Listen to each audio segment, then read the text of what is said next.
Welcome back to my channel. ఈరోజు video ఏంటంటే weight loss ఎలా తగ్గాలి, ఒక నెల రోజుల్లో నేను 10 కేజీలు ఎలా తగ్గాను అనేసి ఈ వీడియోలో చెప్తాను. చూడండి, నాకు మ్యారేజ్ కాకముందు 40 కేజీలు ఉండేదాన్ని. మ్యారేజ్ అయిన 1 మంత్కే 65 కేజీలు పెరిగిపోయానండి. నిజంగా చెప్తాను. ఎందుకంటే నాకు మ్యారేజ్ అయినాక ఇంకా చుట్టాలు ఇండ్లు మిడిన్లు తిరగడము ఇలా ఉంటుంది కదా, ఇంకా ఏ పని చేయడం కదా, అందుకనేసి ఫుల్ ఆయిల్ ఫుడ్ తినేదాన్ని. 65 కేజీలు వచ్చేసాను. నేను షాక్ అనమాట. అందరూ షాక్ అయిపోయినాడు, ఎంత సన్నగా ఉండింది ఈ అమ్మాయి అయితే అనేసి. అందుకనేసి నాకైతే చాలా భయం వేసింది. వెయిట్ లాస్ ఎలా ఒకలా తగ్గాలి అని నేను టార్గెట్ పెట్టుకున్నాను.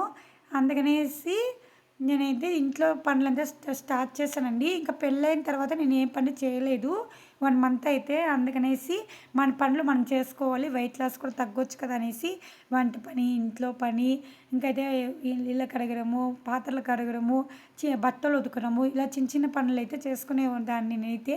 అప్పుడు 1 మంత్కే 5 కేజెస్ తగ్గాను. ఇలా కాదు కదా అనేసి ఆయిల్ ఫుడ్నే డైవర్ట్ చేసేసాను. ఆయిల్ ఫుడ్నే ముట్టుకోకూడదు అనేసి వీక్లీలో ఒక రోజు అండి, ఆదివారం మాత్రము చికెన్ తినేదాన్ని కాస్త. ఇంకా ఆఫ్టర్నూన్ అయితే ఇలా అయితే రైస్ కొంచెం వేసుకుని ప్రతిరోజు తాలింపు, ఇంకైతే ఈరోజు బీన్స్కాయల తాలింపు చింతనీళ్ళతో తినేదాన్ని. మార్నింగ్ 2 ఇడ్లీలు తినేదాన్ని. ఇంకైతే అప్పుడప్పుడు క్యారెట్ జ్యూసు, బీట్రూట్ జ్యూస్ ఇవి చేసుకుని తినేదాన్ని. అంటే ఎక్సర్సైజ్ చేయలేదు, వాకింగ్ అనేది చేయలేదని నేను ఉండేది ఉన్నట్లు చెప్తున్నాను. ఎందుకంటే చాలామంది చెప్తూ ఉంటారు ఎక్సర్సైజ్ చేయాలి, ఇంకా వాకింగ్ చేయాలి, పరిగెత్తాలి అనేసి. ఎందుకంటే మనం ఇంట్లో చేసుకునే పనులే చేసుకుంటే కూడా వెయిట్ లాస్ అనేది ఖచ్చితంగా తగ్గవచ్చు. నేను చెప్పినట్లు మీరు చేయండి. ఇంకైతే ఇలా మళ్ళీ యాపిల్ జ్యూసు, యాపిల్, ఇంకా సపోటా, బాదం పప్పు, జీడిపప్పు, విటమిన్స్ ఉండేది.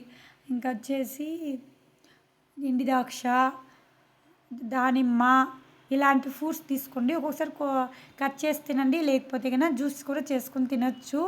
ఇంకైతే స్వీట్ ఐటమ్స్ అనేది ముట్టుకోకండి. ఒక 1 మంత్ ట్రై చేయండి. 5 to 10 కేజెస్ కంపల్సరీగా తగ్గుతారు. నా మ్యారేజ్కి ముందు చూడండి 40 కేజెస్ కదా, 3 మంత్స్లో 40 కేజెస్కి అయితే 40 కేజీలకి అయితే వచ్చేసాను. నా మ్యారేజ్ అయినాక 1 మంత్లోనే 65 కేజీలు పెరిగిపోయినని చెప్పినాను కదా, అందుకే ఈ డైటింగ్ అయితే ఫాలో అయినాను. ఇంకైతే బనానా తింటే కూడా లావు అవుతారంటారు, అది తప్పండి. ఒక బనానా తీసుకుంటే ఏమి కాదు, రోజుకైతే వెయిట్ అనేది తగ్గుతారనమాట. సో ఇంటి పనులు చేస్తూ ఇలా అయితే యాపిల్, దానిమ్మ, సపోటా, ఇంకా అయితే జీడిపప్పు, ఇంకా అయితే ఐ ఫ్రూట్స్ తింటూ ఉండండి. ఇంకైతే ఈ స్వీట్ అనేది టచ్ కూడా చేయొద్దండి. నెక్స్ట్